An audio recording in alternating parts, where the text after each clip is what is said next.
సేవల చేసిన ప్రతి కార్యక్రమం సార్ మొదటి నుంచి ఇప్పటి వరకు ఈ రాత్రి నుంచి ఐటమ్ స్టార్ట్ అయింది సార్. ఈ మరో ఉద్యమం ద్వారా స్టార్ట్ చేస్తారు సార్. ఇక ఇందాక మీరు చూసి సార్ నిజంగా కరోనా మహమ్మారి ఉద్యమంలో ఈ ప్రాంతం నుంచి బొంబాయి పూర్ణ వలస పోతుంటే ఆ రోజు మీకు తెలియకుండా మీ సాయం తీసుకొని దాదాపు 400 కుటుంబాలని ఆ రోజు హనుమంతుల నవరాత్రి ద్వారా 400 కుటుంబాల ప్రాంతానికి చేరవేసే ఏకైక సంఘం సేవరాల్సిన దుబాయ్ నుంచి దాదాపు 3 నుంచి 4 డెడ్ బాడీ కవితక తోటి సాయంతో దాదాపు ఈ ప్రాంతానికి చేరబడంలో ఇబ్బంది ఉన్నా కానీ ఏ రూప కూడా దుబాయ్ నుంచి 3 బాడీలు ఈ ప్రాంతం పంపుతున్నారు సార్.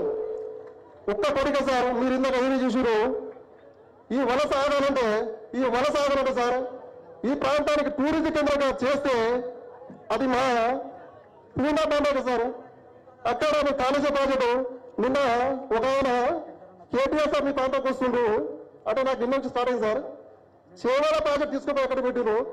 ఇప్పుడు వచ్చి ఏం చేస్తానని క్వశ్చన్ వస్తే మేము ఇప్పుడు చేయము, చెప్పే చూపిస్తామని మాట ఇచ్చిన సార్. నిజం సార్, ఇక్కడ ఉన్న ప్రాంతానికి ఎస్సీ ఎస్టీ జనాభా అభివృద్ధిలో వెనకలు ఉన్నామంటే చట్టసభలు కూడా ఎలాంటి అవకాశం లేదు సార్. ఉమ్మడి పాలమూరు జిల్లాలో కానీ ఏ ప్రాంతానికి కానీ మీ ద్వారా కూడా అడగకుండా అమ్మకుండా పెట్టారు సార్.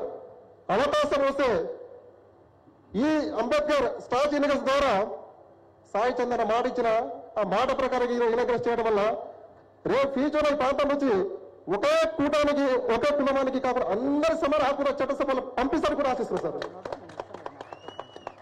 చాలా విషయాలు సార్, టైం లేదు, దయచేసి నన్ను అవకాశం ఇచ్చేందుకు ధన్యవాదాలు సార్. Thank you sir.